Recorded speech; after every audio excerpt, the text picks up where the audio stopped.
నల్గొండ గురించి ఎవరికి డౌట్ లేదు, ఏకపక్షం అనుకున్నాము. దానికి తగ్గట్టే చూడండి, కుందూరు భారీ మెజార్టీ. జానారెడ్డి కొడుకు ఒక ఆయన ఎమ్మెల్యే అయింది, ఇప్పుడు ఇంకో ఆయన ఎంపీ. 5,52,000 అంటే అక్కడ వన్ సైడింగ్ అవకాశం లేదు వేరే. కానీ సైదిరెడ్డి సెకండ్ ప్లేస్, ఈయన సెకండ్ ప్లేస్ రావడం అనేది ఇప్పటికీ నాకు ఆశ్చర్యం ఇస్తుంది.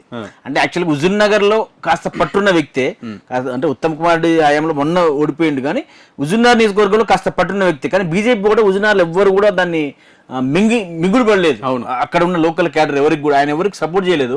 అటువంటి వ్యక్తి బీజేపీకి అక్కడ పెద్దగా నల్గొండ జిల్లాలో పెద్దగా పట్టు కూడా లేదు. అటువంటి వ్యక్తి అలా సెకండ్ పొజిషన్ కి వచ్చి, అంటే ఎంత మొత్తము 2,19,600 తేడా ఏం లేదు, ఇక్కడ 16,000 19,000.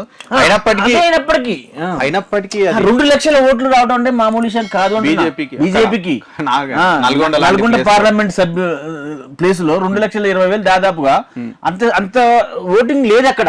అది మరి శానంపూడి సైరెడ్డి అదృష్టమా, లేకపోతే మోదీ అవా నల్గొండలో కూడా పనిచేసిందైతే నడిచినట్టుగా అనిపిస్తుంది. ఎంత వేవ్ నడిచినా ఇక్కడ ఆయన మాత్రం వీళ్ళిద్దరు కలిసినా ఆయనకు అందుకోలేకపోయింది. అట్లయినా ఇంకో 2 లక్షల ఓట్ల మెజారిటీ ఇద్దరు. ఇంకోటి యాక్చువల్ గా కుందూరు రఘువీర్ అంటే ఇది జానారెడ్డి కొడుకు, జానారెడ్డి బ్రాండ్ కూడా అక్కడ ఉంటది. అవును, కానీ యాక్చువల్ గా ఈ నల్గొండ సీటు పటేల్ రమేష్ రెడ్డికి రావాల్సి. అవునవును, కానీ పాపం పటేల్ రమేష్ రెడ్డికి పాపం ఎంపీ కూడా మిస్ అయింది.